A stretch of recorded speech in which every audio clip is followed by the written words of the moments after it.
Hey, I wanted to do a quick review on my axes that I'm not using to cut wood with, but rather carry into the woods when I'm doing tree damage and forestry work and stuff like that.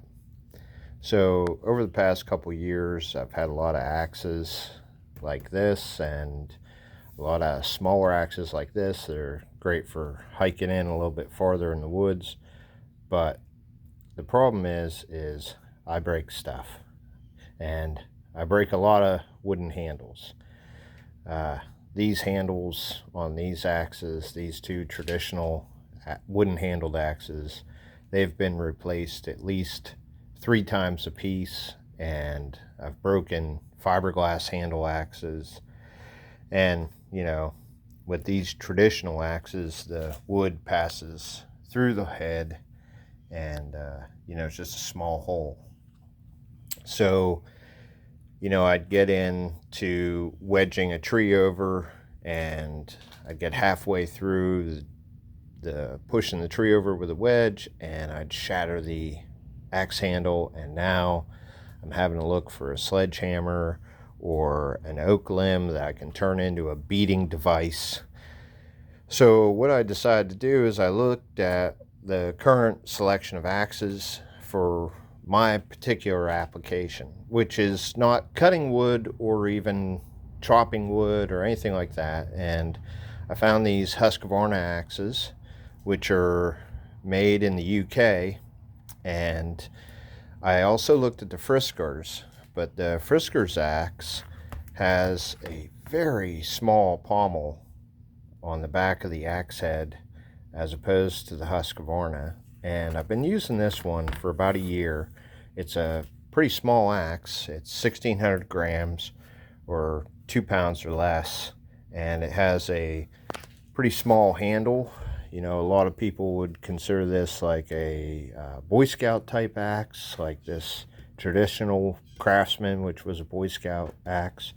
It's small, it's easy to handle, and it's pretty easy to carry into the woods on your back, especially when you have a chainsaw, fuel, oil, and all that other stuff. And I have just beat the tar out of this thing, and the head's not loose. I haven't fractured or cracked the plastic or fiber handle. It's got this guard on it, which really doesn't come into play for me because I'm using the back head of the axe a lot. And this is actually a splitting head design, which I don't know, maybe a 8-inch or 10-inch log would be fine to split with this. I have split wood with an axe, but I mostly use a maul. And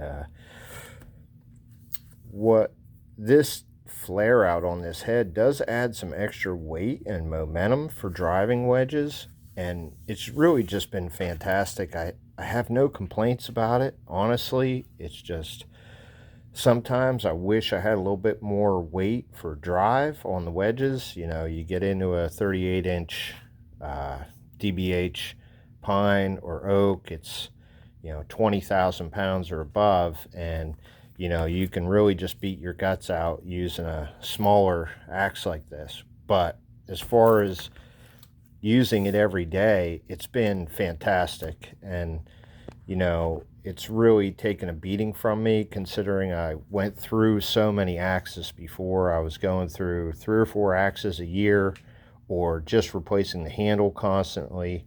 And this thing has literally taken everything I've thrown at. I mean, I've probably been through 20 wedges with this, and that's after dressing them on a belt sander and reusing them.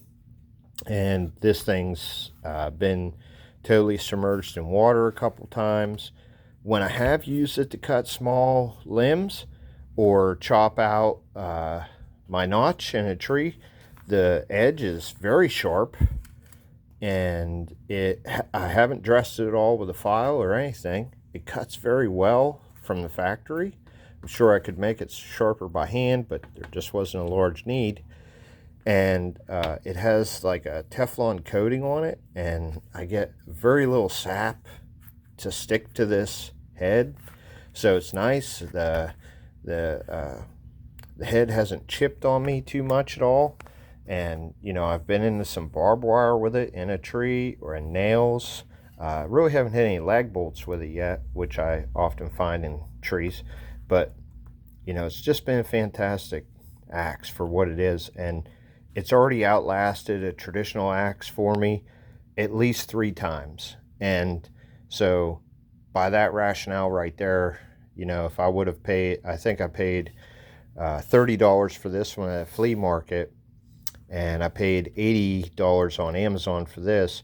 So at this point it's paid for itself because I haven't had to replace anything on it, and it hasn't broken on me in a clutch situation where I absolutely had to have an axe. So, and it's been really good. So I decided to step up to a larger axe. And obviously I went with the A model, which is just basically stands for axe.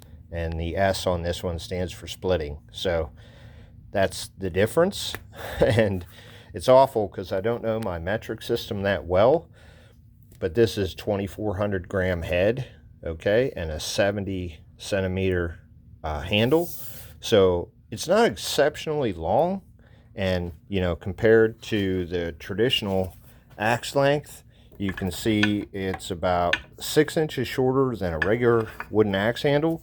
So if you're super tall, it might not be great for you, but I'm only about 5'8", so I mean, if you're cutting wood with it, it might be an issue. If you're super tall, you don't want to hit yourself in the shins. But for me, I'm driving wedges, and that's my main purpose, and maybe cutting some limbs and poison ivy, poison oak vines off of a tree before I cut it down. Honestly, it's fantastic for that purpose. And look at the size of the pommel on this. So it's got a bulge out on the edge, which is like a big square hammer. So I haven't used this one yet, but I'm pretty excited about using this on some trees that I absolutely have to tip over with a wedge, because when I look at the traditional axe heads, this pommel's pretty good size on this Craftsman, and that's one of the reasons I picked it. But like I said, I continually shatter the handles on these. And the pommel on this really old forged axe head, I don't even know where I got it. I mean, where it comes from or what it is. I'm sure it's completely invaluable, and I'm abusing it by actually using it for its intended purpose instead of a wall hanger to be proud of. But anyway, it's got a good sized pommel too. But man, just the defined hammer type pommel head on this is going to be perfect for driving 10-inch wedges in a huge tree. And it's just nice to have that ability to use something that is not going to break on you when you absolutely have it. Because if you've ever had a tree sit back in some high wind conditions and you have to get that wedge forward, it's nice to know that you're not going to shatter the head off on the second blow, because regardless of how strong a wooden handle is, and they're great, they're good what their intended purpose is for, but man, I've broken them just hitting wedges and nothing else. I'm not using them to cut wood. They're only driving plastic wedges. I never use metal or even aluminum wedges, and I've still ended up shattering them. So I can't say enough good things about this Husqvarna axe, the 1600 I've had. And if you are really weight conscious on when you're going out to cut timber, if you've got long hikes in front of you or a lot of elevation, this little guy has done the job for me. And the flare out on the head adds a little extra weight. It's nice, but I'm not hauling a huge axe into the woods every time I'm hiking up a mountain to cut a tree. So it's nice. And honestly, I just cut some trees on a river, and I was able to throw this in the canoe with me. And so I didn't have to carry a bunch of extra weight in the boat, which could be an issue because we were cutting trees out from the boat. So it's not like I have land to stand on. It's nice to have some of these tools that are smaller. And sure, when you have the added extra weight and you can use it to your advantage, that's awesome. But you also got to haul it. So it's really fantastic. And I know this isn't a splitting or axe usage for the intended purpose, maybe for splitting with it, because I don't split wood with an axe. That's why we have chainsaws. So, you know, this has been just a fantastic wedge driver for me. I can't say enough good things about it. Husqvarna and the people who make them in the UK just nailed this. It's spot on. So that is my review. I've been using this for over a year. I'm about to step up to the 2400 gram axe, and I'm super excited about it. So thank you, and hope this helps you out in decision in buying an axe. Have a good one.